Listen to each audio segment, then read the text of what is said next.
Olá, meus seguidores, muito boa noite a todo mundo que vai nos assistir agora, que está nos assistindo no Spotify, no YouTube, aqui no Instagram. Eu sou o Fagner Gabriel e mais um dia frio aqui no Rio de Janeiro, em vários estados do Brasil. 6 horas em ponto, dia 15 de agosto de 2023. E você, já nos segue em nosso canal no YouTube? Chegamos a 2.300 inscritos. Falta ali dois inscritos e rumo futuramente à monetização. Esta live, daqui a pouco, daqui a meia hora, após o término, eu já vou te enviar o convite, Larissa.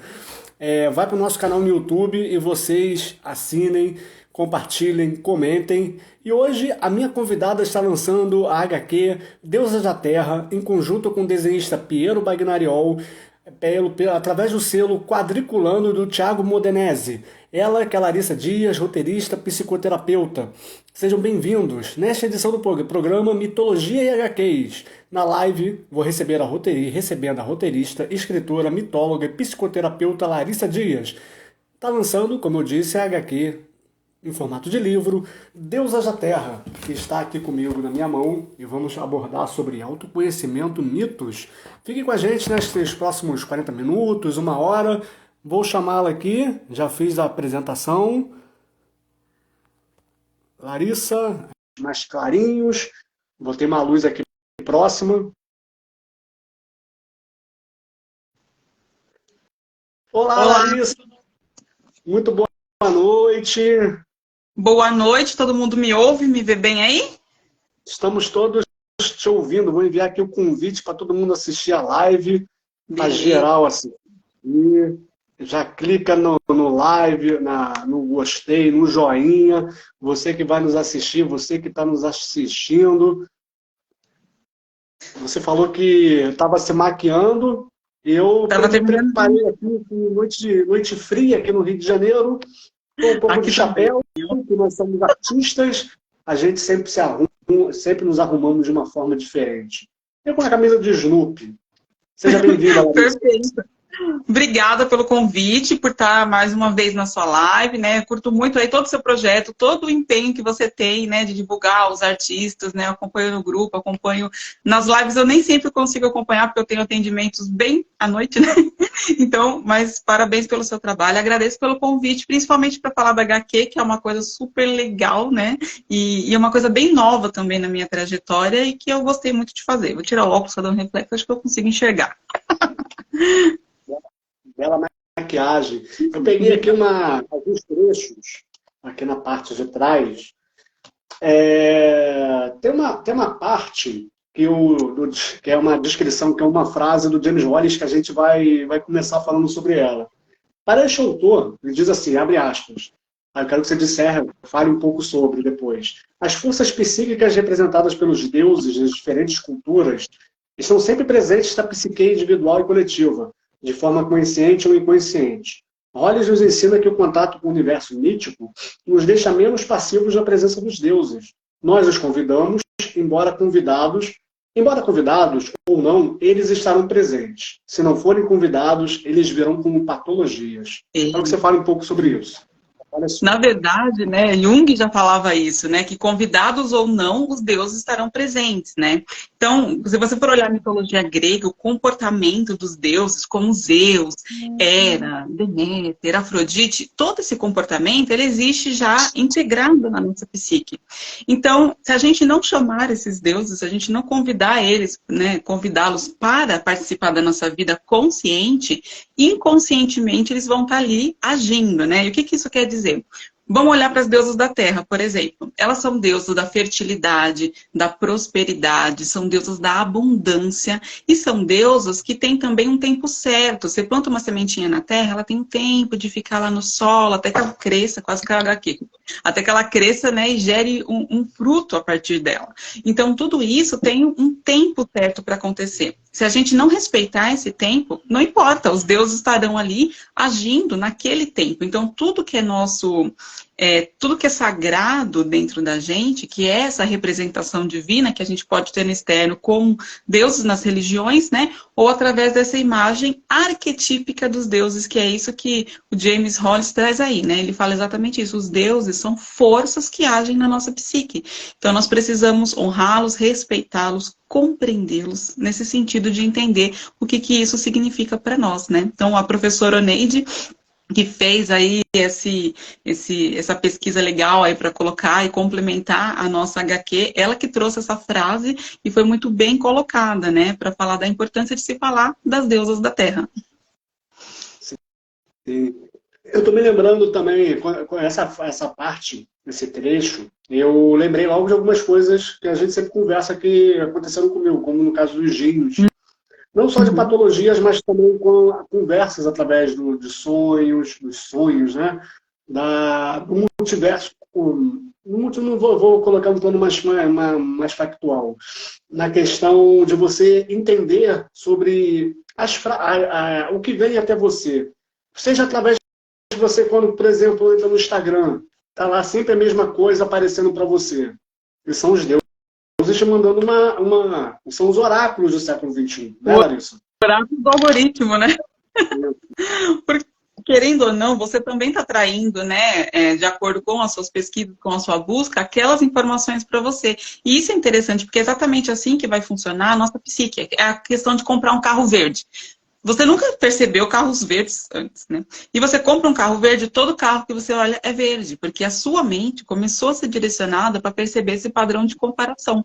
Então, por exemplo, você está se comparando com alguém na vida real, você só vai ver pessoas daquele jeito. Se você fala, nossa, mas fulano tem tanto mais sucesso do que eu, você só vai ver pessoas com mais sucesso. Você não vai ver a batalha delas, você não vai ver as outras pessoas que estão na mesma luta que você, no mesmo nível ainda, mas você também vai chegar lá.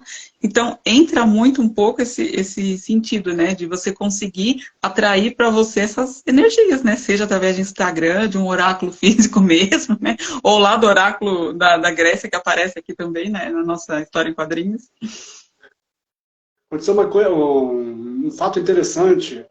Semana passada eu estava buscando assim vou procurar aqui uma área que eu nunca trabalhei. Aí eu estou olhando o WhatsApp, que agora o WhatsApp é como rede social, né? Que você pode encontrar empresas. Aí eu vi patinação artística.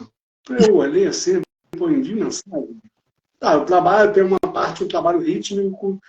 Aí eu olhei, pensei, assim, eu vou enviar mensagem. Conversa vai, você precisa, tal, é a Irinelli.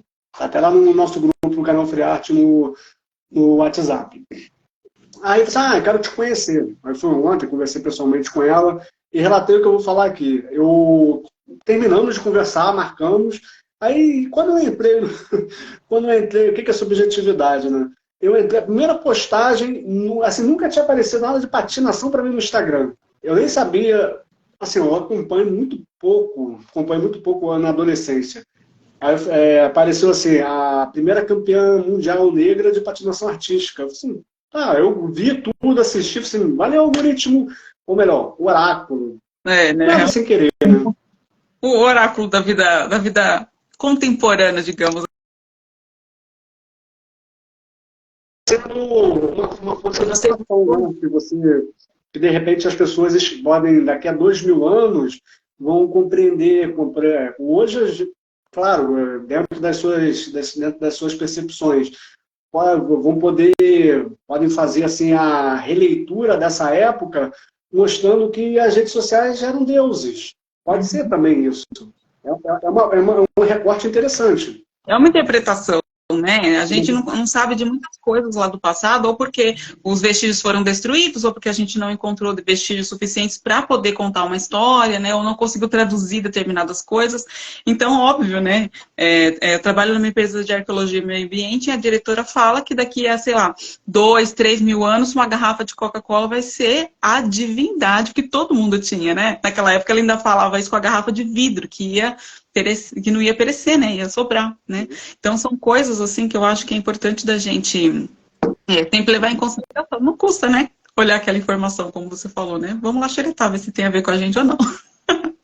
Sim, sim. Estou olhando aqui a pauta, tem uma parte eu botei entre aspas, né, para você falar um pouco sobre. Uhum. Mirella é uma jovem guerreira, destinada a ser a futura sacerdotisa de uma aldeia mágica e sagrada.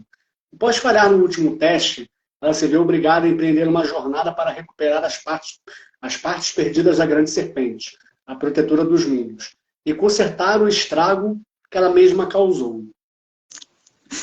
Né? Tem uma coisa interessante, porque a Mirella, a personagem Mirella, ela foi criada com base, né, no meu amor pela Mirella Fowler, que é uma grande sacerdotisa da deusa, que trabalhou com a deusa a vida inteira, né, e trouxe esse conhecimento para que as mulheres pudessem também se tornar sacerdotisas, né. Então, quando eu quis fazer essa homenagem para ela através da personagem, foi muito interessante, porque eu fiz isso, né, a gente criou, o Piero me ajudou muito nessa parte magética, mas a essência veio muito dessa questão. E óbvio, né, a Mirella não podia chegar, passar no teste, der tudo certo e ser feliz para sempre, né. Ela chegou ali no grande teste, que é um teste que todas as sacerdotisas,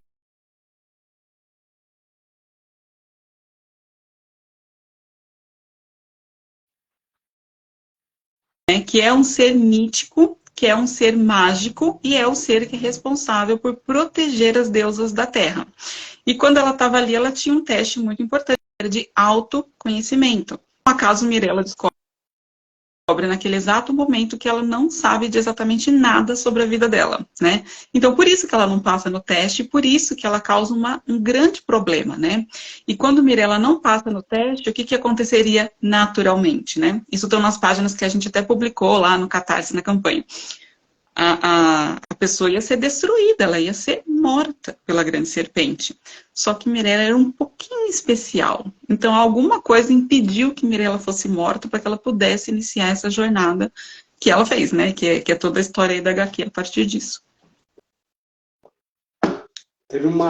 Quando fala sobre o poder que nós temos, eu me lembrei de uma coisa, de uma situação que parece aleatória, mas que conversa bastante. Que era a animação do Capitão Planeta, quando ele falava, o poder é de vocês. É exatamente isso, né? Porque ele atribui às pessoas um protagonismo. Agora é com você, né? Uhum. E fala muito sobre o poder que nós temos. Que a gente quer é desconhecido, que a serpente pergunta a ela, quem é você? Quem é seu pai? Nossa mãe. E aí entra uma coisa muito legal, né? A gente às vezes esquece as nossas próprias origens. Não esquece, mas não leva em consideração. Ah, sei lá, não tive uma mãe legal, então não vou considerá-la, né, no meu caminho. Não tive um pai legal, então não vou considerá-lo. Só que isso não adianta de nada. Ou não tive um pai ou não tive uma mãe, né? Até esse vazio, até esse buraco, a gente precisa entender que é a nossa ancestralidade. Porque ela faz diferença na formação da nossa psique. A gente pode, às vezes, não ter informação nenhuma, mas a gente tem que, pelo menos, saber que isso é uma falta que a gente tem. Porque lá na frente, você vai ficar tentando preencher esse vazio o tempo todo, não sabendo que está fazendo isso. O que você vai fazer? Ter relacionamentos terríveis, né? Se for a falta do pai. Você vai sempre para relacionamentos horríveis, repetindo o erro, porque você não sabe que lá atrás você tem um vazio com relação a isso. Ah, já superei, tá tudo certo. Às vezes, não. Né? Então, esse tipo de coisa, saber quem você é, das suas origens reais, né? Que no caso da Mirella, ela sabia uma origem fictícia, né? E aí depois ela precisou descobrir as origens para isso a gente poder analisar. Essa questão da ancestralidade, todo mundo observar, você comentou sobre os padrões. Comecei a praticar meditação e yoga, já falei isso em algumas lives, algumas entrevistas, em 2018, né, final de março de 2018. Então, por que você repete padrões? Aí eu comecei a olhar para trás. Vou falar assim no meu caso. Tive um parente escravocrata. Tive outras pessoas lá atrás, nos anos 1890. Eu tive uma mulher, a Leonora, foi uma mulher frente do tempo dela que se divorciou do marido. Aí você chega assim, nesse século, você tem ali uns padrões repetidos de homens, tratando mulheres, que eu sem querer inconscientemente eu repetia, tinha receio, era igualzinho o personagem do Jack Black no Amor é Cego, o filme Amor é Cego. Sempre botava defeito em alguma situação. E aquilo se repetia, até que eu percebi, assim, peraí, tem algum problema aqui. Isso antes de praticar o processo de autoconhecimento.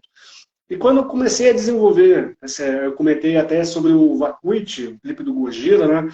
Essa coisa de se lançar e se perguntar o seguinte, como a serpente pergunta, quem é você? Está repetindo para você seguir em frente, essa coisa que o Capitão Planeta falava de o poder é de vocês, o poder está em nós, para mudar a ancestralidade, para curar, para se curar.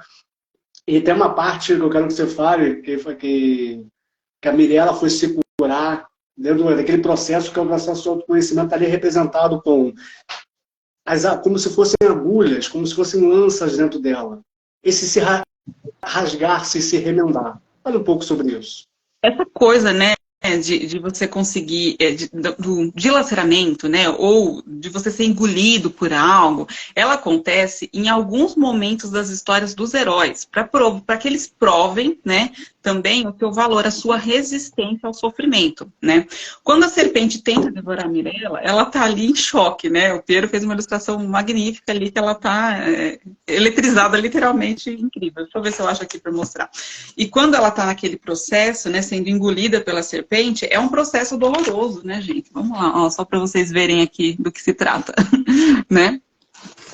E ali ela tá trazendo para ela uma responsabilidade de que ela chegou lá achando que ela tinha plena certeza que ela ia ser sacerdotisa, sabia perfeitamente tudo, aprendeu tudo certinho, só que quando ela chega no teste e não passa, o que acontece é que ela entende que ela tem fraquezas. E essas fraquezas são exatamente essas lanças que entram dentro dela, né? E é o que a antiga sacerdotisa dá de lição para ela.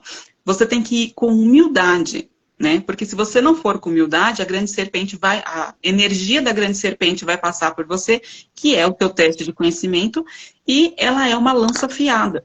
Se você resistir, colocar resistência às coisas que a grande serpente está te trazendo como conhecimento, você vai ser dilacerada e você vai desaparecer, né?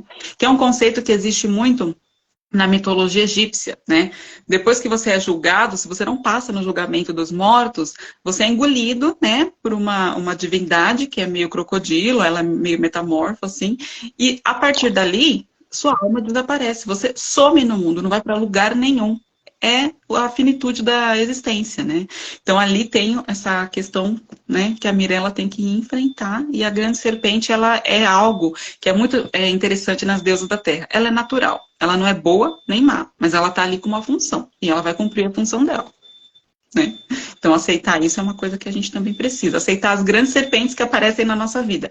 Elas aparecem em momentos onde a gente vai assumir grandes responsabilidades. Aí você vai ter os desafios. E aí você vai ser provado. E é aí que você deve vencer. Então é algo que realmente você é assustador, mas não quer dizer que você não passe, né? Ninguém tem uma cruz mais pesada do que consegue carregar. Com grandes poderes vem grandes responsabilidades. Estava conversando sobre isso mais cedo.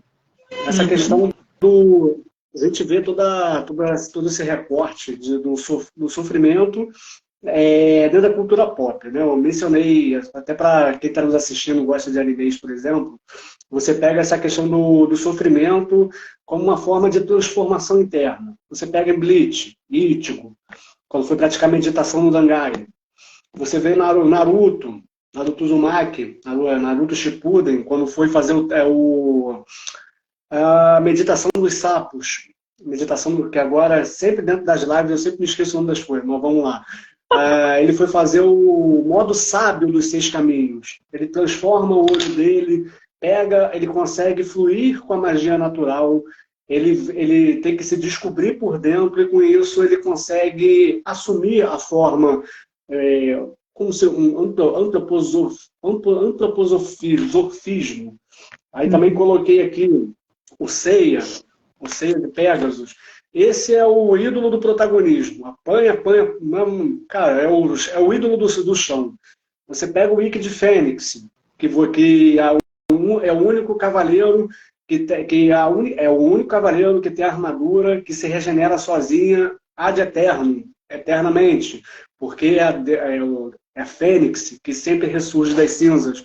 Então, tudo isso que você falou está presente dentro da cultura pop, dentro de alguma forma. Dentro da jornada do herói, da jornada do heroína, e da jornada do herói, vou dar 2 exemplos que a gente gosta também. A Yennefer e o Geralt em The Witcher. né? Que é o sagrado do feminino, essa coisa do masculino e do feminino. Os dois têm um pouco de cada um. E é legal porque cada um está na sua jornada e os dois se encontram para complementar. E aí entra uma coisa que é da psicologia que chama hierogamos, o casamento sagrado. É quando você traz alguém para complementar, né, a sua existência, a sua vida. Mas antes de casar com a pessoa lá fora, você precisa casar com a pessoa aqui dentro, né? E eu acho que esse é o grande X da questão ali, pelo menos na parte do The Witcher, acho que eles trazem isso de uma forma muito bela, né? Eles ficam se enfrentando o tempo todo até que eles conseguem, né, ter essa união e tudo mais. E quando a gente fala de dilacerar e dessas provas também, sabe quem, né, que sociedades trazem muito isso? Quando uma pessoa vai virar xamã. Em todas as sociedades existe um ritual de desmembramento espiritual que acontece e todos os xamãs relatam que é extremamente doloroso. E é real para ele. Não é, eu estou na psique e tá tudo certo. Não, a dor é real. O negócio dá muito medo, né? Eu acabei de ler um livro chamado A Queda no Céu, que fala dos povos Yanomamis, e ele tá lá descrevendo esse desmembramento em grande classe, né? Você fica, ai meu Deus, nossa, socorro, né? Em todos os rituais que você vai ler, né? É da mesma forma, porque é uma grande responsabilidade se tornar xamã de uma comunidade. Para isso, você precisa passar por essa prova que é extremamente dolorosa. Se você não aguentar a dor, como você vai aguentar a dor dos outros para ajudar a curar através dos espíritos, né? É o que os xamãs trazem nesse sentido. Acho que não só os xamãs passam por isso. Todas as pessoas que tentam, de alguma forma, ter um desdobramento, a jornada do herói, da heroína, se modificar, todos esses processos vão passar por dores. Você vê as mitologias, você vê, a gente está falando de cultura pop também, também estou lançando para esse lado, todos passam por processos dolorosos. Xamãs, pessoas comuns, iniciados, não sei se é o nome certo, os iniciantes. Eu falei da Yennefer, quando a Yennefer foi morar com a... Cara, que é uma mulher muito brutalizadora. É a mestra dela, eu esqueci, quando ela fez o processo que ela ficou de outro... que ela era corcunda, ela tinha dentes para fora. Quando ela se transforma, ela vira uma outra mulher, com base em muita dor. Tudo isso dentro do que você está falando. Não, mas são as grandes transformações, né? E quando eu fui fazer HQ Deusas da Terra, eu comecei a escrever HQ no dia que a Mirella Faur morreu. Então, para mim, eu estava diante de uma grande dor e de uma necessidade que eu senti naquele momento de uma homenagem. Então, foi ali que eu escrevi o primeiro capítulo, né? Eu acho que trouxe um componente bem interessante, né? Porque nós fizemos algumas lives e tal, né, da HQ, mas uma coisa que aconteceu o tempo todo nessa história em quadrinhos, que eu brinco com o Piero, foi o anexo místico. Porque teve tanta sincronicidade, tanta coisa que a gente recebeu, sempre recebeu assim, né? Primeiro, de informação. A gente ganhou o prêmio do PROAC, conseguiu produzir HQ, né, de uma forma muito legal, e a gente brincava, né, as deusas da terra vão prover. E elas conseguiram prover, através do prêmio a gente não teve problema nenhum para bancar a produção, isso foi muito bom, né? Então, claro que a gente teve um monte de trabalho para conseguir tudo isso, mas as coisas vieram porque tinha que acontecer assim. Então, todas essas coincidências, né, o Piero teve um sonho muito interessante que está aqui, é um desenho da HQ, né? Uma parte do desenho. Eu também tive um sonho que está lá no final, né, da HQ. Então, tudo que a gente estava vivendo, de alguma forma ou de outra, acabava virando parte da história, né?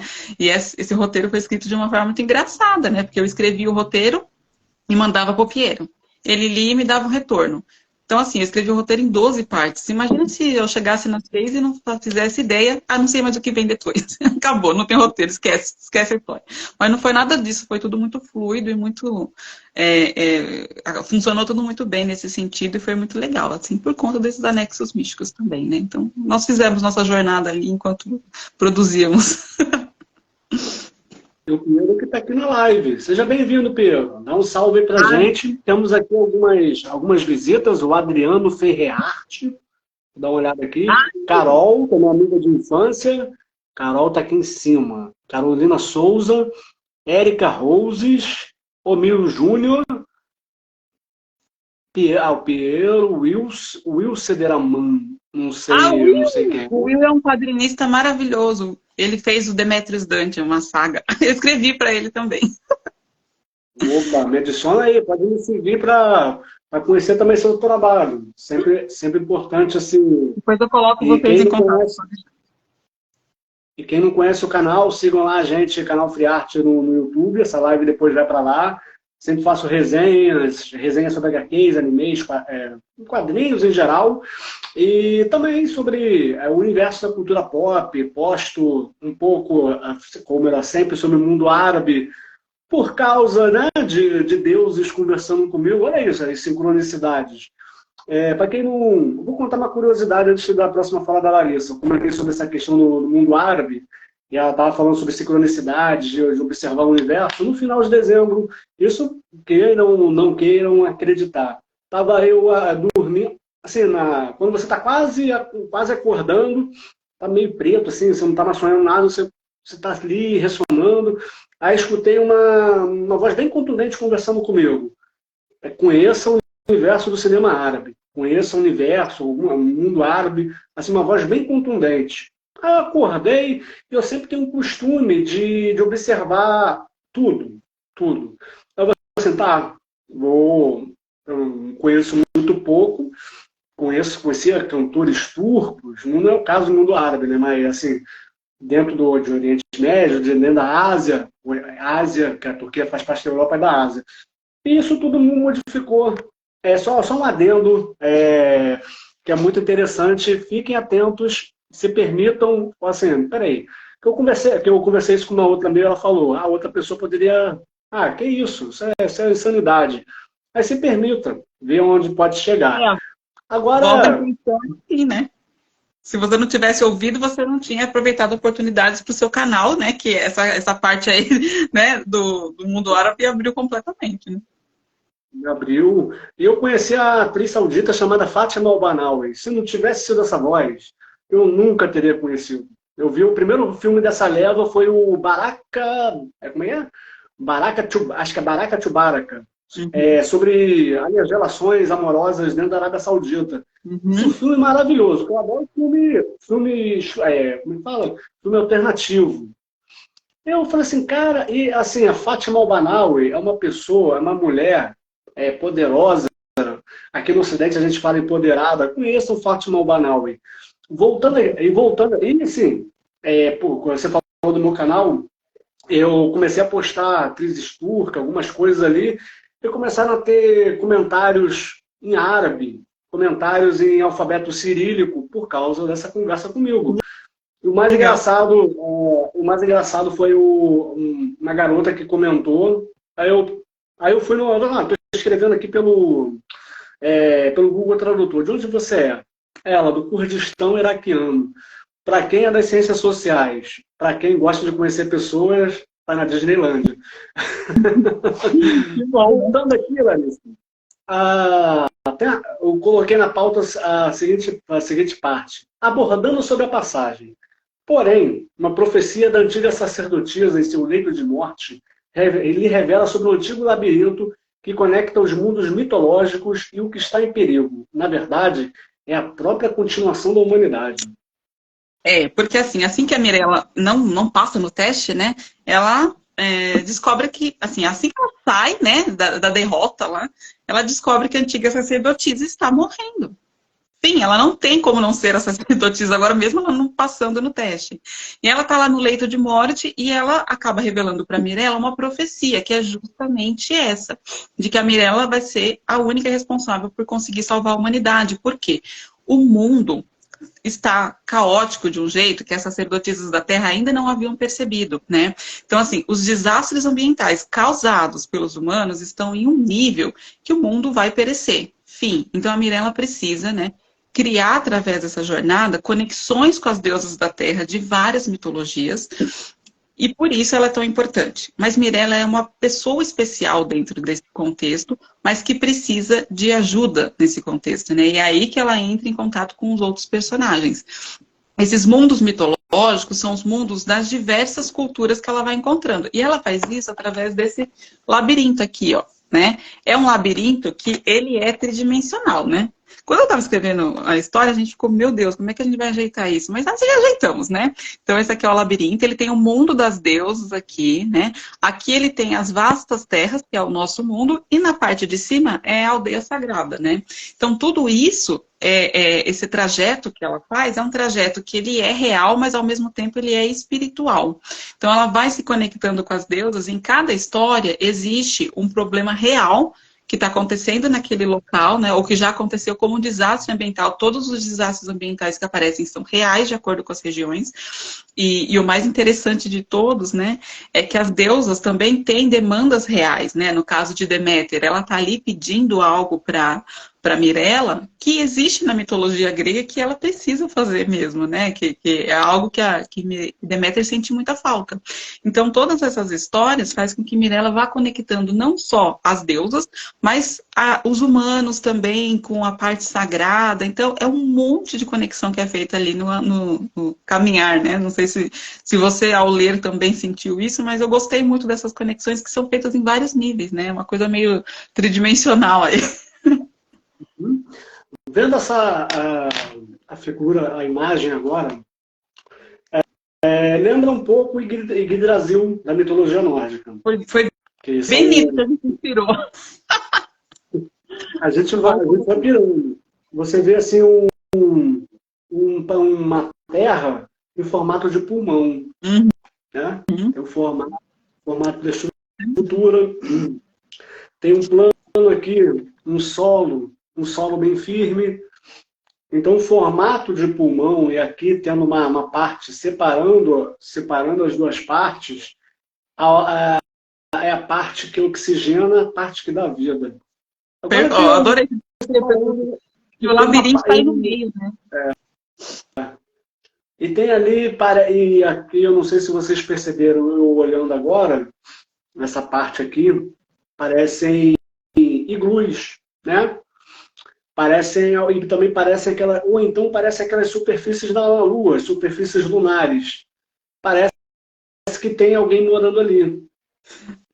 Não, ótimo que você já fez uma interpretação dos mundos, adorei. São as deusas conversando com a gente, com vocês. Talvez não tenham percebido. Ali podem ter pessoas, seres morando.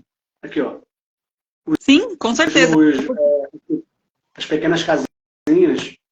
E aqui aqui também, se você for ver, tem, né, uma tenda e tal. E quando a gente foi fazer todas essas, até os locais, eu terminei de escrever, depois eu peguei todos os locais no mapa mundi real, né, que eu tenho um grandão, marquei.